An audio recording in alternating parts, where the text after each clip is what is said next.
இன்றே டவுன்லோட் செய்து உங்கள் ஃபேவரட் ஷோக்களை என்ஜாய் பண்ணுங்க. என்னடா இது? பால். ஓ, பொண்டாட்டிக்கு பாலெல்லாம் கலந்து கொண்டு வந்து கொடுக்குற. ஏறக்குறைய இவளுக்கு ஒரு வேலைக்காரனாவே ஆயிட்டல நீ. ஏமா அப்படிலாம் பேசுற? புருஷனுக்கு முடியலன்னா பொண்டாட்டி தானே பாத்துக்கிறா. அப்ப பொண்டாட்டிக்கு முடியலன்னா புருஷன் தான் நம்ம பாத்துக்கணும்.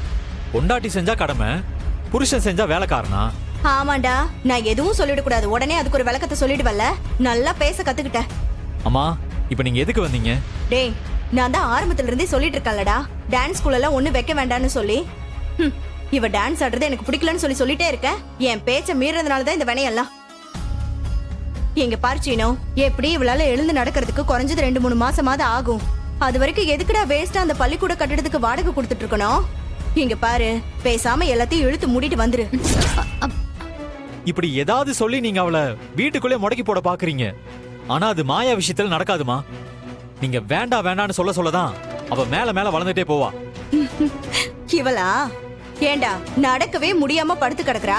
இதுல இவன் நாட்டி ஆடி அப்படியே மேல மேல வளர போறா. இங்க பாருச்சினோ, உண்மையை புரிஞ்சுக்கிட்டு எல்லாத்தையும் மூட்டை கட்டி வச்சுக்கிட்டு ஒழுங்கா வீட்டுல இருந்து உடம்பு குணமானது வீட்டுல இருக்கிற வேலை என்னமோ அதை பார்க்க சொல்லு. என் பேச்ச மீறி நான் டான்ஸ் ஆடுவேன், பள்ளிக்கூடம் போவேன்னு சொல்லி போனேன்னு வச்சுக்கோ, இதை விட பெரிய அடியா விழுந்தா தூக்கி விட கூட யாரும் இருக்க மாட்டாங்க. அண்ணனும் எவ்வளவு நாள் தான் உங்களுக்கு உதவி பண்ணிட்டு இருப்பாரு. உன் தலையெழுத்து இதுதானு அவரு ஒதுங்கிடுவாரு. அம்மா, நீ முதல்ல கிளம்புமா.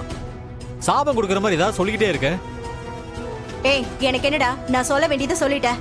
அதுக்கப்புறம் உங்க பாடு. போமா. ஐயோ அம்மா, ஐயோ அம்மா, அம்மா, அத்தை, ஐயோ அம்மா, என்னாச்சுமா? எந்திரிமா. தூக்குடா தூக்குடா, பாத்து. அம்மா, ஐயோ அம்மா. என்னம்மா, பாத்து போக மாட்டியாமா? அத்தை, அடி எதுவும் படலையே. என்னடி, எனக்கு அடி வேற படணுமா உனக்கு? இல்லம்மா, நாங்க வாழ்க்கையில விழுந்துருவோம்னு சொல்லிட்டு நீ இப்படி வாசலே விழுந்துட்டியாமா? பாத்து போறது இல்லையாமா? கைய விடுறா. அம்மா.